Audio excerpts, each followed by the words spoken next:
something else I've been having in storage. Finally found a use for it, even though I've already got it dirty. But there you are. That's what it's there for. There's a slight improvement anyway. Might as well use it. Well, we're just waiting on, hopefully, the mailman. If he's, well, who knows. Probably won't be tomorrow. Some of the delivery schedules don't say until next week. But we need a cable, which is on order from there to there.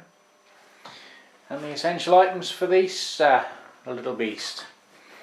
And actually I've had to order another capacitor for the dehumidifier, although whether that will still work even after that is another matter. So, what do we do today? Oh yeah, another bloody clear up.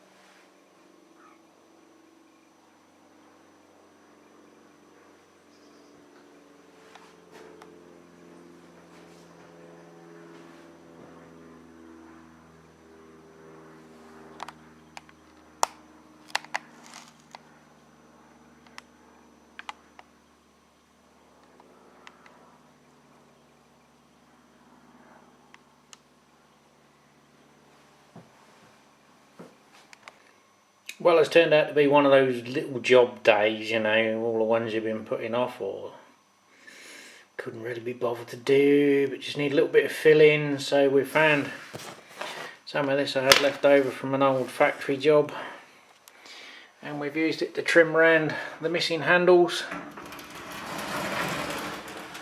save the sharp edges. Seems that's the last one that's left, and that's looking like it's on its last legs, but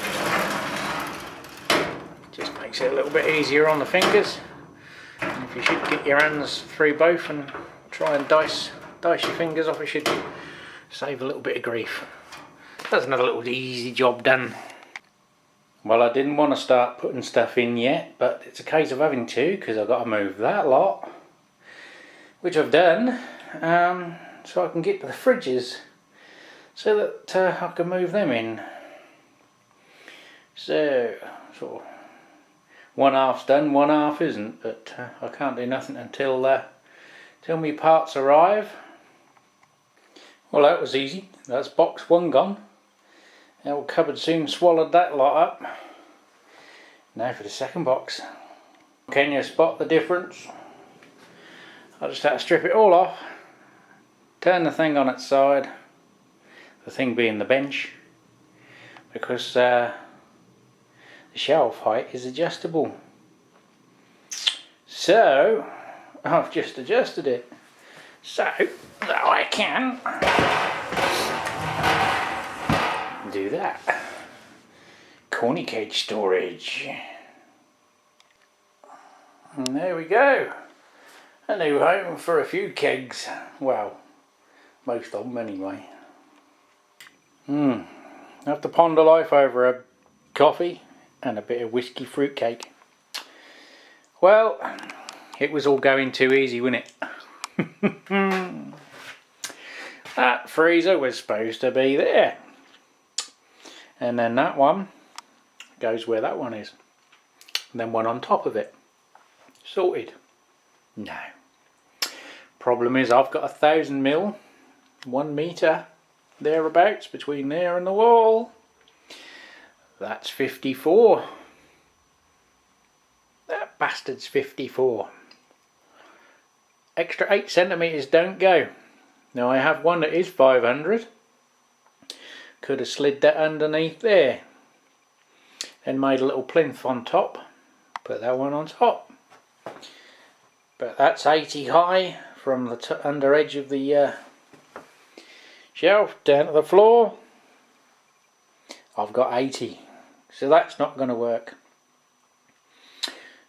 Can't use that one at that corner and the other one underneath, because again, height is a problem, width is a problem.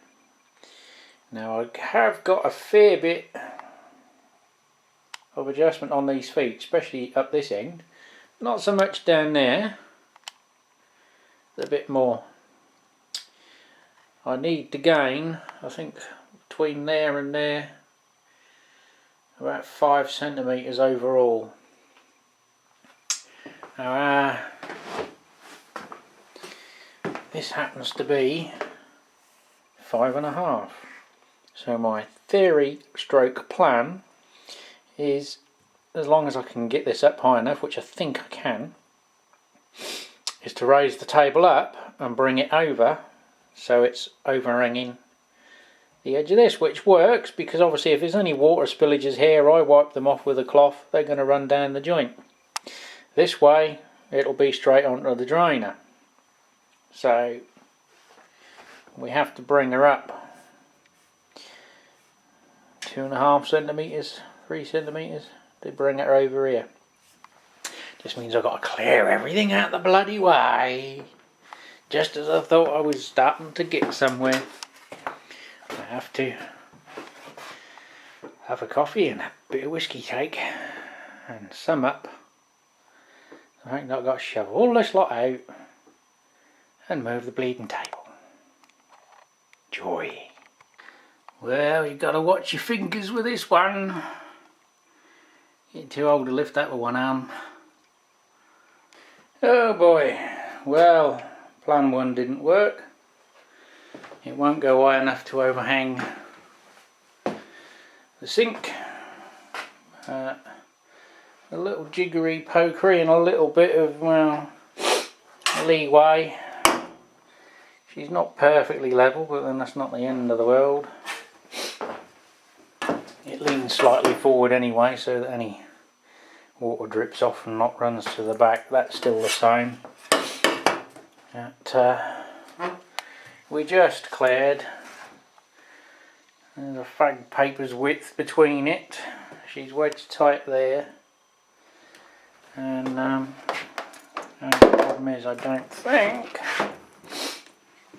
with the door bulge here, it's a bit tight getting the drawers out, but it's within, it'll stretch.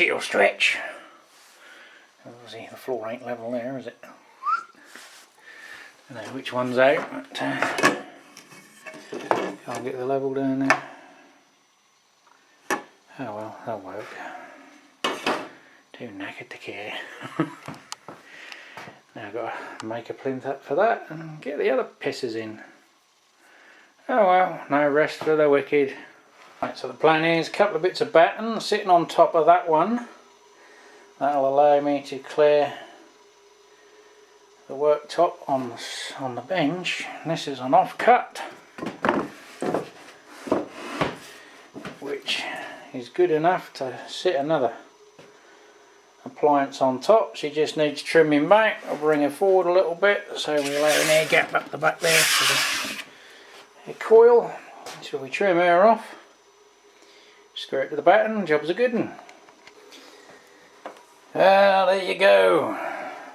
Even fitted a screw at the back to act as a packing adjustable spacer, because obviously we've got sheeting there and not that side, and the wall's a little out of true, so it keeps her flush, or not flush but equidistant.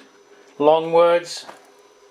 Another Norfolk Hillbilly carpentry tip that school didn't teach you. This is Theresa May carpentry. Flat as a board and easy to screw.